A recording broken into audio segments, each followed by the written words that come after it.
조갑제TV 시청자 여러분 안녕하십니까? 저는 조갑제닷컴의 조세별입니다. 2022년 12월 26일 오후 3시를 가리키고 있습니다.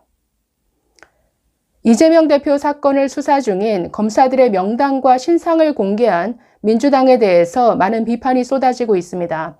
자, 그 내용을 좀 살펴보겠습니다. 자, 먼저 한동훈 법무부 장관은 오늘 아침 이렇게 비판했죠. 조리돌림이고 명백한 좌표 찍기다라고 비판했습니다. 이재명의 개인 사법 리스크를 방어하기 위해서 공당인 민주당이 이렇게까지 해야 되는가 문제 제기를 한 것인데, 자신의 직무를 수행하는 공직자들에 대해서 이렇게 공개적으로 좌표 찍기 공격을 선동하는 것은 명백한 법치주의 훼손이다라고 지적했습니다. 자, 그래서 지금의 민주당을 보고 있으면 정말 이재명 방탄당으로 전락하더니 이런 짓까지 하는구나. 정말 그 수준에 혀를 내두르게 되는데, 자, 문화일보가 사설을 통해서 저렇게 비판하고 있습니다. 먼저 읽고 들어가겠습니다. 자, 사설 제목이 민주당, 이 수사 검사 좌표 찍기는 공권력에 대한 협박이다. 자, 이렇게 강한 톤으로 비판하고 있습니다. 자, 읽어보겠습니다. 더불어민주당이 지난 23일 이재명 대표 수사 검사들을 공개했다. 대변인이 나서서 야당 파괴와 정적 제거 수사 검사라고 브리핑까지 했다. 대놓고 좌표 찍기를 한 것이다. 검찰 간부 명단이 국가 기밀은 아니지만 이들을 취합해서 불법 수사를 하는 윤석열 대통령의 조직인 양 규정한 것은 검찰 공권력과 검사 개인들에 대한 심각한 공격이다. 이건 공격일 뿐만 아니라 명예훼손이죠. 이들이 마치 윤석열 대통령의 어떤 지시를 받아서 움직이는 마치 무슨 사조직인 것처럼 이렇게 명예를 훼손했습니다.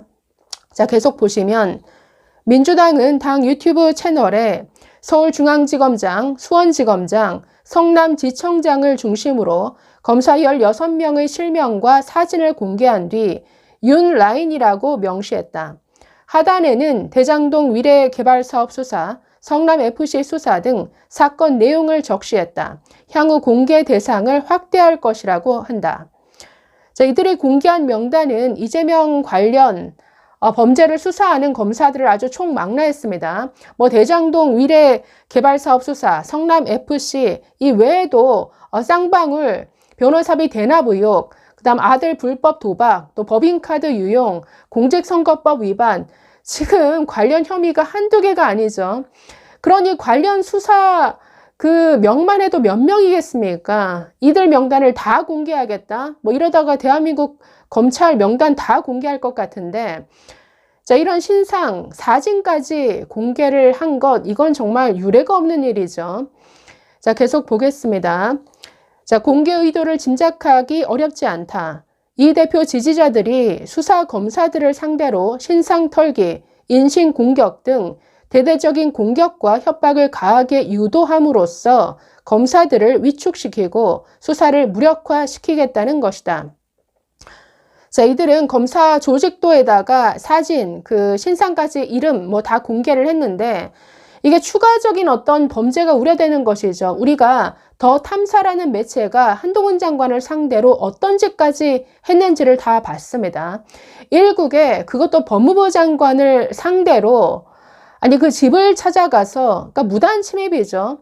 집에 사람이 있는데 문을 열려고 시도까지 했습니다. 그걸 버젓이 유튜브에 방송해서 아주 채널 조회수 올리는데 급급했죠. 그러니까 이러니 이들이 명단 공개해서 그치는 것이 아니라 좌표 찍기 공격을 하는 것은 앞으로 스토킹 범죄라든가 추가적인 문자 테러라든가 가족들까지 어떤 신상 털기 이런 것으로 이어지는 것 아니냐, 이런 것들, 그러니까 2차, 3차 가해가 더 우려된다라는 점이죠. 자, 계속 보겠습니다. 실제로 정치검사 반드시 응징하자, 공개된 검사들 과거 행적을 달아달라, 이런 댓글이 달리기 시작했다. 이 대표는 당초 국회의원, 당대표, 당원 개정의 3중 방어막을 치고 검찰 수사를 야당 탄압, 검찰 독재로 몰아붙이면 조국 사태가 되풀이 되리라 기대했을지 모른다.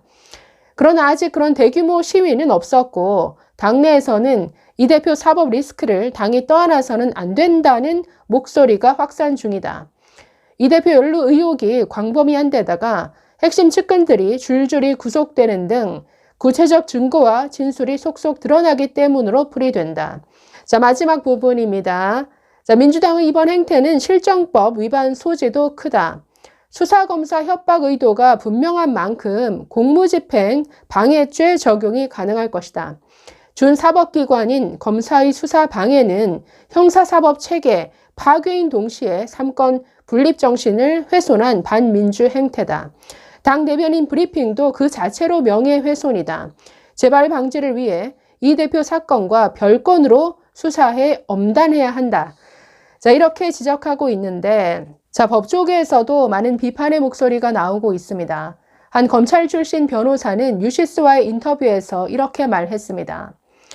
민주당은 이미 정당으로서의 기능을 상실했다. 이제 더불어부패당이 되겠다고 대국민 선언을 한 것이 아닌가, 그 정도까지 생각이 든다라고 말했습니다. 더불어민주당이 아니라 더불어부패당. 자, 이어서 지금 진행되는 수사가 법원이 발부한 영장에 따라 진행되고 있는 것인데 조작 수사나 정치 수사라고 말하는 것은 부적절하다. 코너에 몰리니까 지지자들을 동원해서 공격하라고 좌표를 찍어주는 것으로 있을 수 없는 일이다라고 말했습니다. 자, 이 외에도 대한변호사협회 회장을 지냈던 김현 변호사 이렇게 말했습니다. 특정 사건 검사의 이름과 사진을 공개하는 의도는 공격하라는 메시지가 담겨 있는 것으로 보인다. 법치주의에 정면 도전하는 일이다라고 말했습니다. 자, 그러면서 검찰 수사권 및 공권력 집행에 위협을 가하는 일이기 때문에 매우 부적절하고 굉장히 선동적인 잘못된 일이다. 정당이 하기에는 시대에 역행하는 행동이다라고 강조했습니다. 지금의 민주당은 그야말로 정말 그 수준이 아주 바닥으로 떨어졌죠. 그러니까 이재명 한 사람 때문에 이렇게 망가질 수 있구나라는 걸 그대로 보여주는 것 같습니다.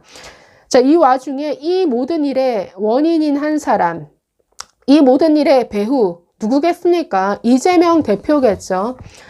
자, 지난 그 성탄절을 맞아서 예수님을 언급하면서 메시지를 냈는데 참 어울리지 않는다라는 생각이 들었습니다. 자, 이재명 이런 식의 메시지를 냈습니다. 25일 어떤 어려움이 있더라도 힘들어하는 이웃을 보듬고 국민의 삶을 지켜야 할 책임을 포기하지 않겠다고 다짐한다라고 말했습니다. 저는 왜 이렇게 읽히죠? 어떤 어려움이 있더라도 나는 이 대표직에서 버티겠다, 물러나지 않겠다 이런 목소리로 들립니다. 자, 좀 더 보시면 페이스북에 올린 글인데 지금 예수께서 이 땅에 오셨다면 위기의 폭풍을 맨몸으로 견뎌야 할 분들부터 찾았을 것이다. 이 시대의 국가와 정치의 의무도 다르지 않다. 아기 예수께서 이 땅에 오신 성탄절, 사실 메리 크리스마스라는 말을 전하기 조심스럽다. 기대와 설렘이 가득해야 할 연말 연시이지만 많은 국민께서 민생경제 한파로 다가올 내년을 걱정하고 있다.